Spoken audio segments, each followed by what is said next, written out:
You didn't move your mic down yet.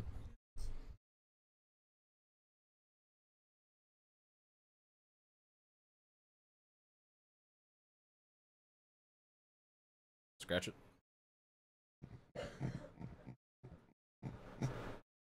All right, there we go. Hello. Yeah, we're live. Why wouldn't we be? I didn't know if we were live or not. Don't you see the magic lights? Oh, okay. Yeah. Cool. Hey guys, welcome to Composer Talk. Once again, it is the 19th of September, 2018, and we are back with some news and stuff, like normal. Anyway, and some new music. Yes, some new music. Yes. Yeah. It's not too long of a doc. That's interesting. All right. So number one on our docket is a little news item. The Motion Picture Association of America is starting a new campaign against online internet piracy, specifically illegal streaming and downloading of content from streaming services. This obviously is coming from the MPAA, but their actions that they take could affect music as well. Right now, there's no actual law being passed or anything, but they're basically starting this campaign, basically to try to put pressure on companies and try to put pressure on the United States government to do something about this. So this is something overall a good thing. Yeah, this is something to keep an eye on. Now, do you think that this is maybe in response to Europe's vote last week, or is this just something that was going to happen anyways? Doubt it. I imagine something like this has probably been in the docket for a while. Just kind of good timing type thing. Makes sense. Yeah, it's oh, and also a small correction on that. Last week I accidentally said that it was a public vote. I was wrong. It was not a public vote. It was just like the union, like representatives and all that. And so now, effectively, over in Europe, it's going to be presented to each of the member nations. So basically, at this point, some form of their copyright thing is going to pass, just based on how European politics works. It's going to be somewhere in between nothing and everything happening. It doesn't have to pass, but it's likely that something will. Basically, they have to go to all the member nations and get approval, and then there has to be another final vote on it. Yeah, in about a year. So there is perhaps time for a middle ground between what I want to happen and what you want to happen. Well, yeah, but keep in mind, I mean, they tend to vote for what their representative nations want whenever they're voting, kind of like our congressional system works here. Right. And so, I mean, some version of it will pass. I don't know how heavy a version, but my estimate, based on, because I did a little bit more research on kind of just like people's general feelings about it over in Europe, and I'm thinking about 70% of what was initially presented is probably going to make it in. My loose estimate. So we'll see how that happens in about a year. So more on that at 11. So next, let's come back to that second. So that's a bit more. So the second thing, or technically the third thing on the docket, is what are music publishers looking for? This was something that actually came to me via the ASCAP emails, and it keeps like canceling. Anyways, but so this is basically just an interesting interview between two people, but basically from music consultant, and then Carla Wallace, who is the co-owner and CEO of Big Yellow Dog Music. Overall, just kind of general insight into the industry, into how the publishing companies think, and kind of what the motivations are. But there are two things that I really think stuck out. Near the end of the article, it was asked kind of the titular thing, you know, what are music publishers looking for? And the two things that really stuck out to me, I don't know if you had time to, because I did forward this to you last night. Yeah. If you think of anything else, please add. But these are the two things I felt were most important. One, be hell-bent on what your message is as an artist. And that can be, hey, you know, I'm big into the political landscape of music. I try to make, you know, political reflection pieces, that type of thing. Yeah, I know, but you get the Because idea. of Doctor Who. What? Of course. It's a general terminology. Leave it. I know it's a general terminology. But so be hell-bent on whatever your message is, and then number 2, as an artist, you're creating music for listeners, but you can't forget to listen to yourself, and that is something that I think a lot of people kind of forget to do. Because sometimes we get so caught up in, okay, well, I want to have a crowd-pleasing moment here. I want to have something in here for my professors. I want to have something in here for yada yada. But you have to listen to yourself first, otherwise it's not going to be an honest piece. And apparently a lot of publishers know what is quote-unquote an honest piece or not. So, and I think it can be fairly obvious when someone's writing more, as I've said, for the applause rather than for the art. So, yeah, what were your thoughts on that? I'm cynical. They're publishers. They're out to get money. No, I do agree with that. I don't think that there's. You should there's talk no truth softly because you just peaked. Oh dear. Yeah, you need to not talk nearly as. You just shouted. You I'm also good have at a monitoring. fancy field and. This is more for whenever I don't need that. That doesn't actually, it doesn't. Yeah, I know. Yeah. It's like for options, but there is obviously publishers are going don't want artists that sound fake but they're out from and They are, which is the reason why you started your own publisher. I seriously doubt that I will ever. Well, I'm not going to say, but I doubt that it's going to be part of my compositional life, because if only because you sell something to a publisher, you're selling your copyright. You don't own the rights to that. And I think for nowadays, what's the benefit finding with the cost of copyright? Exposure. Yeah. And distribution. And I think in some kind talked about choral music as an area in which paper publishing is prevalent. But since so much of additional networking us going out and public it almost gets saying that anyway. tie in your sales to that. And I think it depends. Publishing. Some of us is self-publishing. But I don't disagree. I don't. Yeah.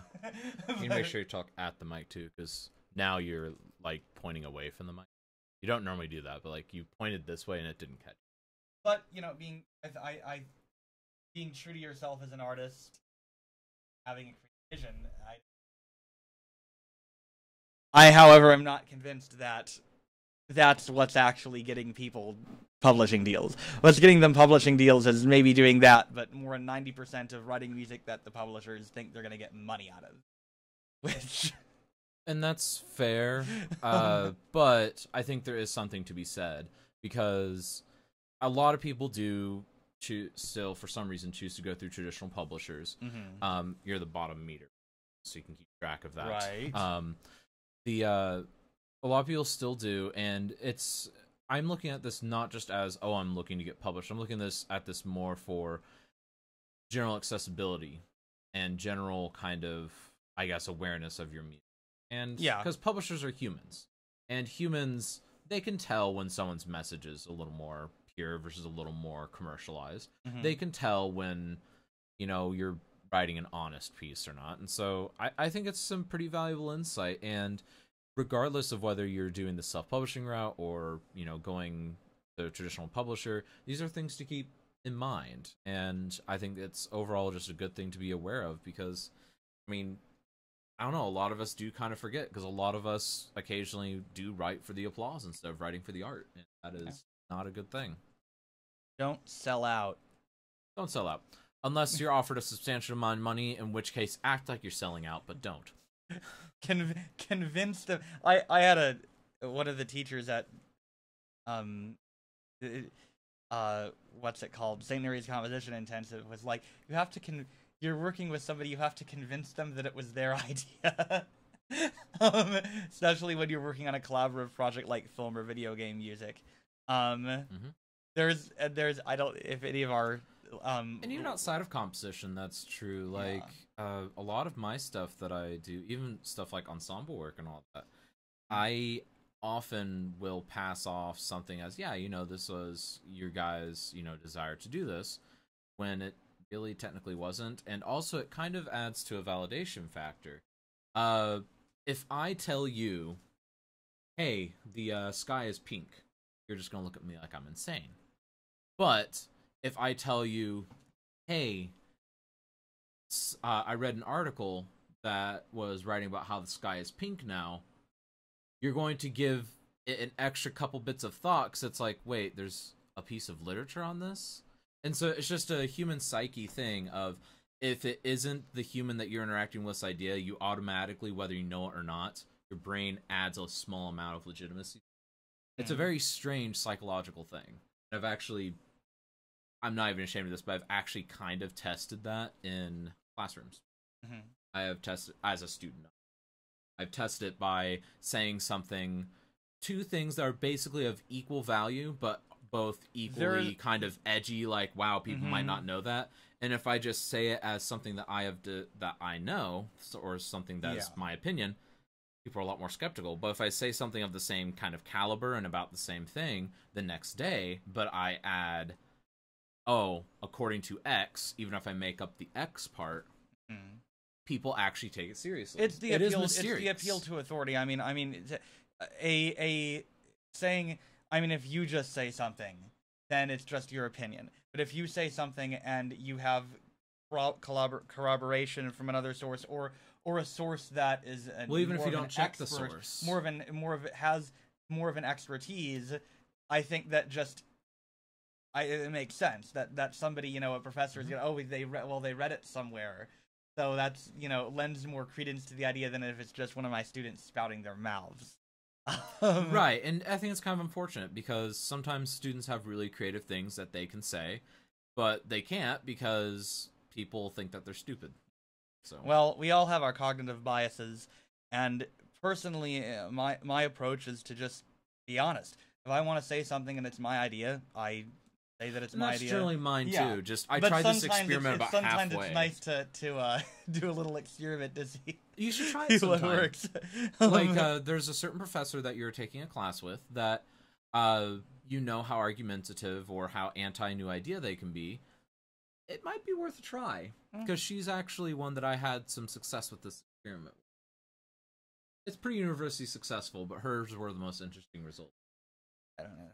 According to who's important person, John Williams.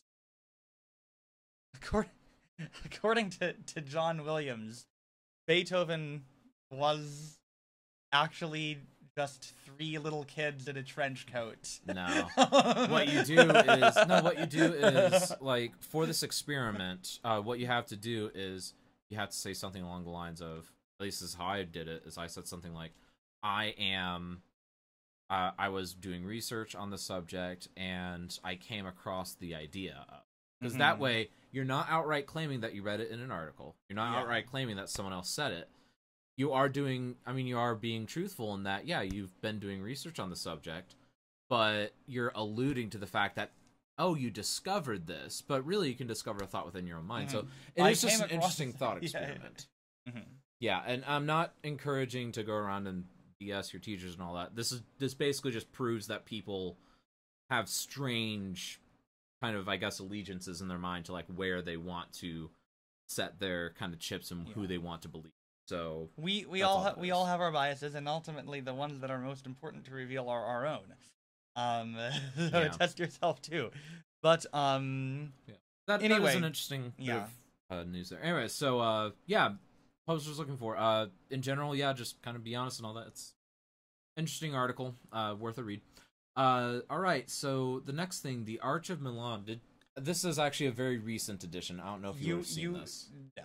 Yeah, you added this like 10 minutes before the show. Yeah, well, I literally just came across it, but it was awesome, so I had to add it. So this is coming from Cycling 74, and it's not the Max 8 release. I know. I was really sad about it. I check it every morning. Not even kidding. Okay, this looks interesting. Let's you know. All right. So the Arch of Milan is a 4x4. In fact, will you go ahead and share screen? Hit desktop. See it? So fancy it shows that screen over there. Yes, you can see us. And us. And now this. Okay, so what is this that we're looking at? The Arch of Milan is a 4x4 meter network that can be played as an instrument, developed for the launch of the Adidas Derupt sneakers. I'm not sure what the actual relation is, but the net can be pushed and pulled by the audience, activating a dynamic instrument. When people interact, the music created by the Italian producer Charlie Charles is turned on, allowing users to play on it. The net can be played alone or in groups, creating a wide combination of sound, music, and percussion. When the interaction ends, the music leaves room for a minimalist soundscape. Notes: the interaction system has been programmed in Max MSP, hooray, which processes data from 4 sensors able to measure the force and direction exerted on the net and then transmit them in the form of MIDI data to a variety of things, in this case, Ableton Live.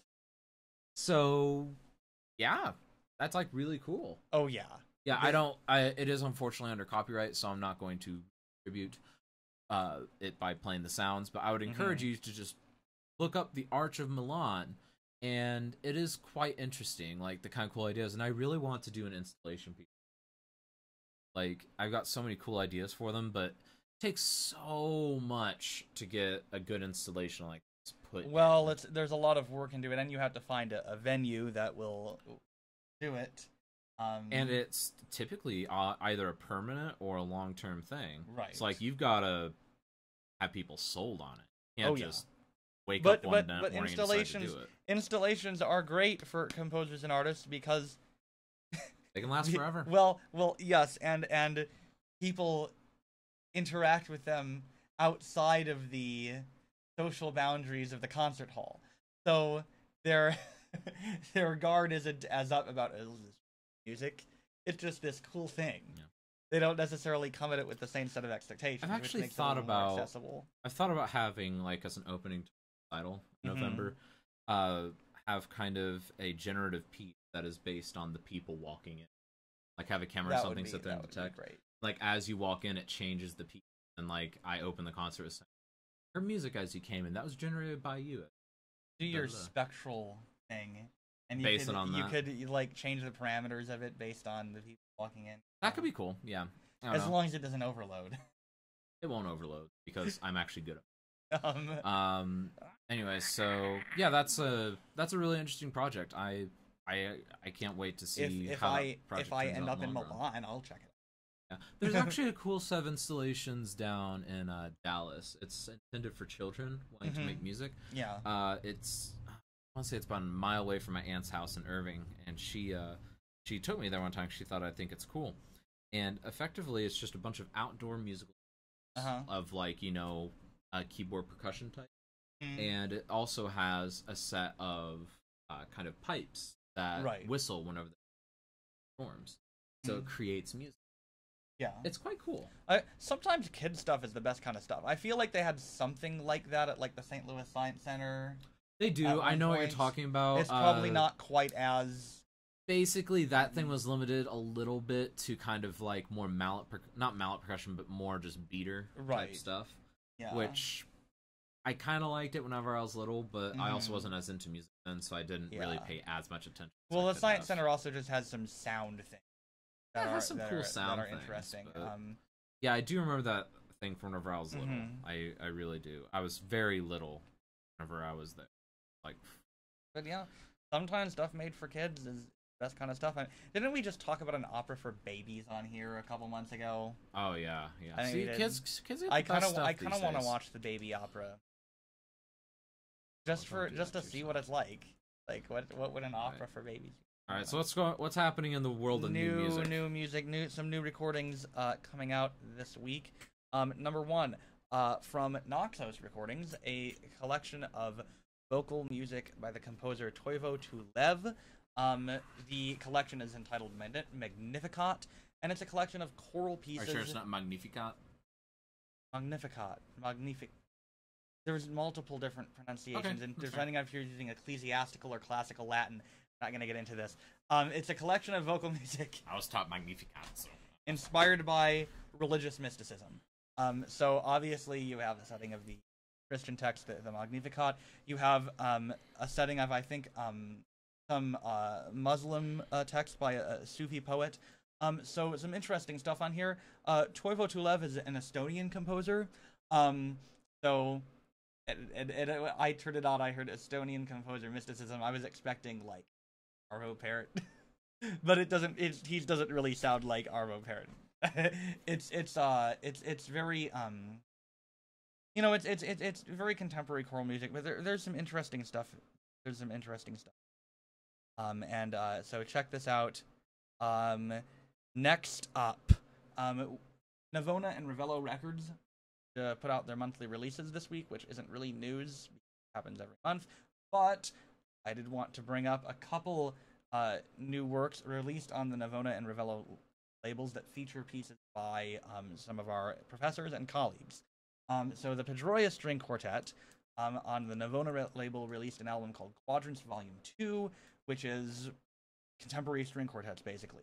And it has works by Paul Osterfield, David T. Bridges, Fred DeSena, L. Peter Deutsch, Catherine Price, and our very own Dr. Marvin Lamb, who is both of our composition teachers. Well, I'm taking lessons with Dr. Karathanassis right now, but... He's not my composition teacher.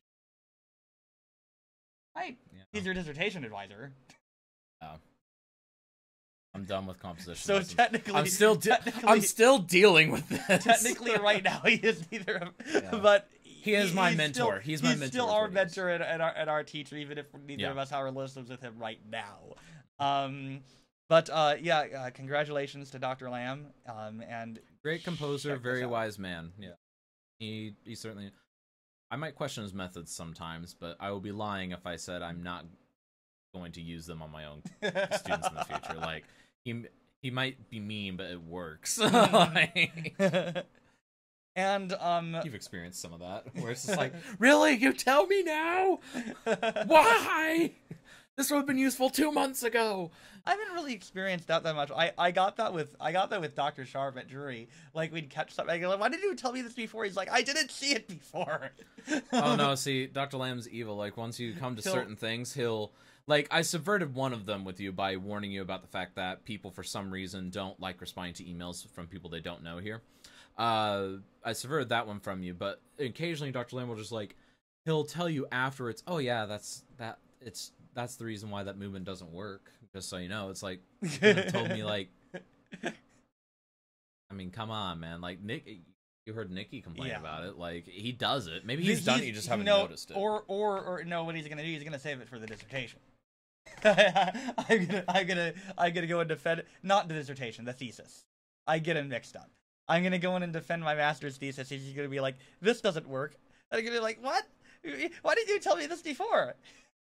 Learning experience. And then I fail and don't get my master's. I won't fail it. Dude, you get so many chances to get your thesis. Technically, it's kind of obscene. Like, whereas like the dissertation is just like, nope. Yep. One chance. Anyway. Moving on. Check this out. Mind of Machine, Volume 2. Yes, this is an electroacoustic compilation album on Navona's sister label, Ravello Records. And it has works by Joshua Harris, not I Kissed Dating Goodbye Joshua Harris, the composer Joshua Harris. I don't know what either of that is. So evangelical subculture BS. Joshua Harris, Bernard Merkowitz, Jennifer Bernard Merkowitz. Formatted weird. Julius Buxis, Lou Bunk, Corey Font, Tom Prescott, and our OU colleague Joshua Tomlinson, who's working on his dissertation right now. Nope, he's getting ready for generals. Yeah, doing some generals. there's a difference. Mistaken. Yes. But yes, check this out. I don't remember his piece on here is called Convergences. I don't remember if I've heard it before. Oh, that's quite a good piece. That's actually I think that's my second favorite piece of his. He writes wonderful electric, like he's very good at soundscape type pieces. And this one doesn't quite fall into the soundscapes category of his stuff, but he really knows how to paint the picture. Like, if this is, I don't remember which piece is, but one of the pieces involves travel, and he basically paints a perfect picture of you traveling. And like, if you just close your eyes, it feels like you're on the journey. He has a real gift for that. And, it is interesting because I think he's the only near pure soundscape composer that we've had here since I've been here. Because, like, Angel did much more kind of technical microcosms. Yes. I do more kind of explorations of a sound source type of electronic music. Kyle has always done kind of pure art, if that makes sense. And then Yas does, like, highly academic. And then Dr. K's is all poetry inspired. So like everybody's got their own our thing. Electronic student, and I don't know what you and Ben's stuff. Nobody knows what I'm gonna do. No. Yeah, and we don't know what yours is gonna be. But like we all fell into different niches, and actually I've discovered a new niche of instrument creation. I'm very fond of it. It makes sense though, knowing me. But anyway, all these albums are gonna be good ones to check out. So go to Naxos, Navona, and Ravello and buy them or stream them if you don't have the money. Legally stream them. Yes, legally stream them. From like Bandcamp or the Naxos site, or most of these are on YouTube. Most of them are, because people are smart about these days. The only one that might be a little harder to find, just because he refuses to have an online presence, is Dr. Lamb's, but I know it's on Naxos. So. But it's from Navona, which I think most of their stuff gets posted to YouTube. Most of their stuff does get posted to YouTube, and if not, Naxos will have it in the next month. Yeah. Naxos sometimes is really. I think it's legal stuff when they can and can't get things. Maybe, who knows? Yeah. So the next thing, this was technically, I put it under news for some reason, but I meant to put it under discussions. Yes. So we skipped it earlier, but I made a blog post last week that was accidentally like twice as long as I've made a blog post in the past, whether it be on my old one or the new one. I just kind of hit the purge button on I didn't like half the stuff. So anyways, I accidentally wrote something very long, and it ended up saying more than I wanted it to say. And basically it just had the topic of one word, dissertation. Not like just dissertation, but like one word, dissertation. And basically I talked a lot about dealing with new freedoms in our journey as artists. Did you get a chance to take a look at it yet? No. You're disappointing me. No, but so basically what I wanted to talk about a little bit was, I mean, maybe this is a soapbox type thing, maybe it's not, who knows. But the thing that I discovered is, because basically I've been not really struggling, but more I've been coping with the fact that I'm done with my formal education. Like, it keeps hitting me that, wow, I don't have a weekly lesson, or wow, I don't owe someone a piece this week. Just things like that. And at the same time, I was noticing that like every time someone asks me like how my education is going, like, oh, I'm working on my dissertation, and I get a lot of, oh wow, oh man, I can never do that, or oh, I'm sorry, and like just a bunch of that. And I never got that with like thesis or like senior project, but whenever you think about it, they're all kind of whether it's like a senior project, a master's thesis, or a doctoral dissertation, they're all kind of the end of a stage of your education. So in my mind, previously, it was 100% just, I mean, honestly, they all have kind of the same weight. Like, why does the dissertation have so much weight to it? I like the joke from Dr. Kyle Vanderberg about, oh, well, it's just a heavy word. It's got more syllables. Because senior project is just 2, thesis is 2, and then dissertation is 4. It's a heavier word. What's your project for your, like, a postdoc degree? Or that the dissertation or something? No, that's like unique and original research, which used to fall under the doctorate, but I kind of done that here. Anyways, but So I mean, as much as I love Dr. Vandenberg's theory, I don't think it's just the weight of the physical word itself, or just saying it, the 4 syllables. So I decided to kind of just type out and see what I had to say and kind of discover for myself what is with the dissertation, and I came to the conclusion that it's because whereas for the other stages, there's still somewhere else to go. You still have that, hey, there's still people that are higher than me in the field. There's still XYZ. I think the issue that I discovered is because with the dissertation, like, I've run into the issue kind of like, Dr. Vandenberg did before me, where you ask, like, Dr. Lamb to have a look at something in more than an editorial sense, and he's just like, why? You have the same degrees I do.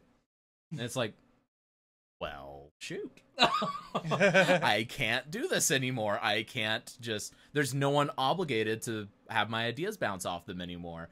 And that, I mean, even if you don't use it often, it does affect you because you no longer have that crutch that's been in the corner. Like, because even if you're like me and you haven't used the crutch too much over the past 5 years, it's still there. It's just kind of the safety. It's kind of like how some people feel safer with a gun in a locker in the house. They might never fire it, but it's just you feel safer with it. I mean, it's just a human psyche thing. And I think it falls under the same category, really. And I think the biggest issue that goes in line with that is the fact that not only are you kind of on your own and you don't have the crutch, but I think part of it was something that Dr. Lamb said to me at the end of my general exams. He very famously told me at 4:30, whenever him and Dr. K were done kind of talking to me, it was a very intense talk, they handed me, I mean, they had already told me congratulations, and then afterwards, Dr. Lamb finally signed it after they were done talking to me, because he made sure his was the last signature, and then he said, congratulations, your formal education ended at 4 p.m. And at that moment, it literally, you're smiling because you know this, but it hit me like a truck going 90 miles an hour in the face, like, and it was just like, what? Like, and like the whole afternoon after that, I had to go pick up Kyle from the airport. I had to, of course, call my parents and my wife to tell everyone, hey, I'm going to be a doctor. I passed my generals. And the whole time, I'm just sitting there just like, kind of like shell shock type thing. Yeah. Just like, nothing was registering. I barely remember exactly what was said on the phone. I barely remember the conversations I had with Kyle that day. Because it was just, I was in shell shock the whole day. Because it was, and it wasn't because, oh wow, I'm finally done with generals, I can relax, just wipe the mind. I was already at that point, but then like at 4:30, or actually it was closer to 5, whenever I finally walked out of there and Dr. Lamb said that to me, I was just sitting there just like, whoa, I'm done? There's no more. He's like, yeah, anything else you learn, you've got to learn on your own. It's like, just like, well, no, because like you don't think about it, but yeah, we all do our own research, we all do our own creative endeavors, we all seek our own knowledge, but we've always had those kind of check-in points. Right. We've had those points where we kind of have to demonstrate, those points where we have to progress, the points where we move forward, but and you have somebody telling you what to do. Or at least guiding you, or at least steering you. Yeah, at least in a broad sense. Write a 15-page paper. Well, you might get to choose what you write that 15-page paper on. Right, but you have like there's the deadline there. There's the carrot of the stick. Yeah. And I don't have any more academic carrots on sticks. Really. I mean, outside of my own research, which I still pursue because I'm a nerd, but I mean, I think that's the reason why it hit me so hard. But then I still had to answer for myself, why are other people feeling sorry for people that are writing a dissertation? The only thing I really came up with is that a lot of people kind of have this notion that, oh wow, you're doing a dissertation, so you have to somehow summarize everything that you've learned. And that was kind of what I thought too initially. Yeah. Like, oh wow, this has to be a summary of everything I've learned. So in my mind, mentally, whenever I was thinking about dissertation at first, I was like, how am I going to combine, experimentalism and minimalism and improv and, high tonality and high atonality, and severe polyphony, polyphonate itself, my electronics, live electronics, my coding, instrument all this stuff, and that's just scratching the surface of all the stuff that I actively work on in composition. I think that's what was starting to freak me out, and I think that maybe that's why other people freak out a lot. But what I realized is it's not a list of requirements for you to check off whenever you're writing a dissertation. It's not like, oh, okay, I've shown that I know minimalism. I've shown that I've studied the Romantic period. I've shown that I know the music of John Williams. I've shown that I know who J.S. Bach is. I don't have to do that. I've been given all these tools, and yes, that checklist is important for, hey, I have these different tools, but for the first time in my entire academic career, I am doing something that you can effectively choose what tools to use. You no longer have to fill that gap in your portfolio. You no longer have to write that piece that can get played at the composing tomorrow.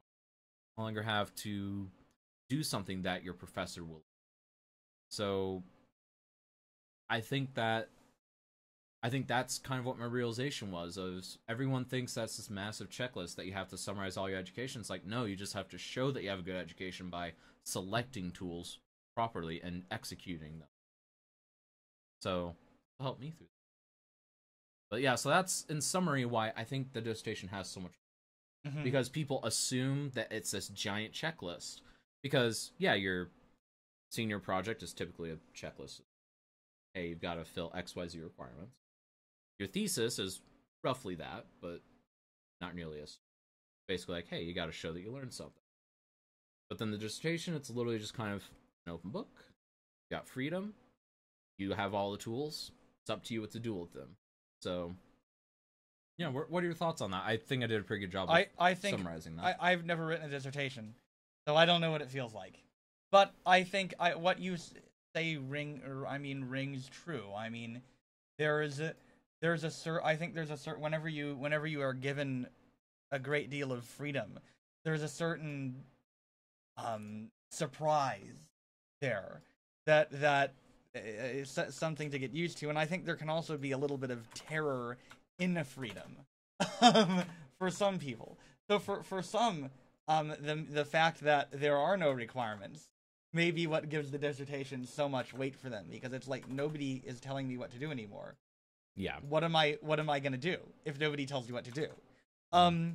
So how can I be creative without someone taking away my creativity? And I think the existentialist philosophers 20th century did a very good job of explaining that when we think of freedom as a good thing, but really real freedom is hard, because if true authentic freedom, because if there are no rules and nobody is telling you what to do, you have to just do something on your own. That comes all from you. And I think that is something, whether it's a dissertation or some other project, that's both freeing and daunting. And to me, it actually makes the dissertation more impressive. That somebody's able to do something like that, because it's like, because it's not a checklist. It's not check these boxes off. It's, here's these tools. What can you do? Yeah. Yeah, go for it. Go for it, man. But I also, there's the dissertation also has a different connotation, I think, in popular culture than maybe it does for us, because in most disciplines, a dissertation is a big paper, like a book. You have to write a book. No, that's actually a myth. Like, you should go check out the dissertations that aren't music. Check them out. None of them are actual books. There's a couple books. There's definitely a couple things that qualify as a book or a small encyclopedia, something like that thick.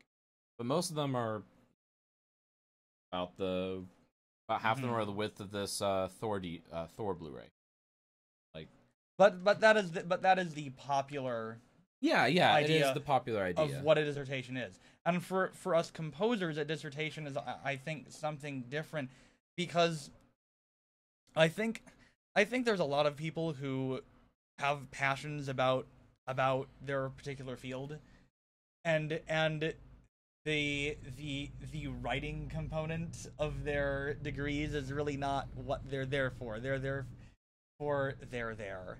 Yeah. They attended college because they love the field, and the writing is like, oh, I gotta do or this. Or because they want money. Right. Or because they just want a job, right? And then it's like, I have to write this big dissertation. For us, as composers, we go into this field because we want to write music, and then our dissertation is write music. So yeah, I think exactly. there is a difference. There is. And again, that can be a blessing or a curse. A blessing in that I get to do what I love for this dissertation. The curse in that it's, I think this is true for the arts in general, that it's kind of harder to separate your work from your self-worth as a person. I'm actually not sure if that's true. Is that a myth? Maybe. I have to look this up. Maybe. But honestly, the only other thing that is different than, because I mean, yeah, it's just writing music, but now instead of just defending it, I have to defend it, and I have to have a written justification. That's true. Not just defense, a justification. Mm-hmm. So I'd sit there and say, yes, well, this is in this form because it reflects on this famous piece of music, mm-hmm. which is why I opened it with the same chord or all that stuff. Yeah. I think your justification should just be, quote, Claude Debussy, pleasure is the only law. Maybe I can find a way to work that in. I don't have to justify this. Debussy said it. He's the greatest composer of all time, so it must be true. But really think he's the. If I had to make a list of like the top 10 composers, I would rank Debussy. I mean, obviously, from an objective standpoint, there is no way to judge the greatest. But in my opinion, if I had to rank them, I'd put Debussy. Interesting. I know most composers would put him at least in their top 20, if not in their top 10. Mm-hmm. But that's interesting. I've never met someone else who puts that absolute number.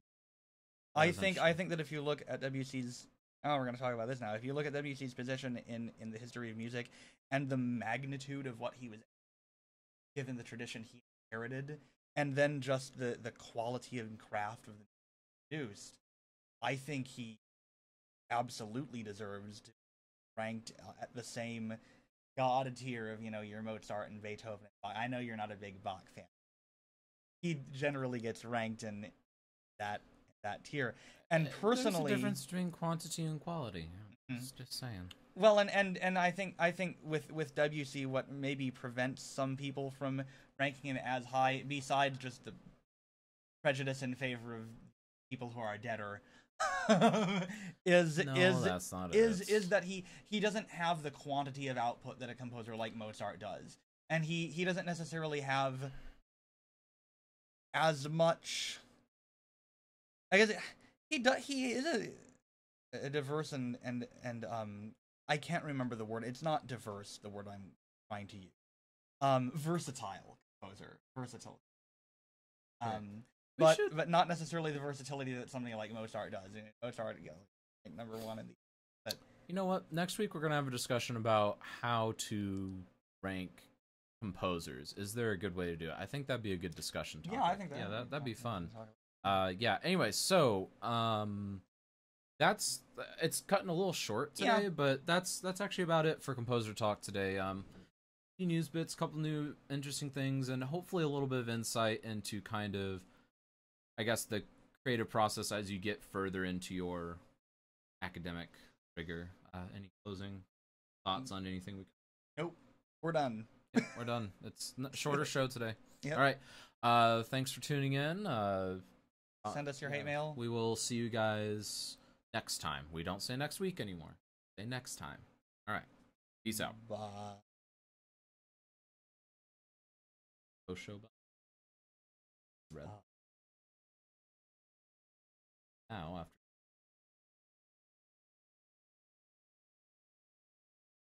after no audio.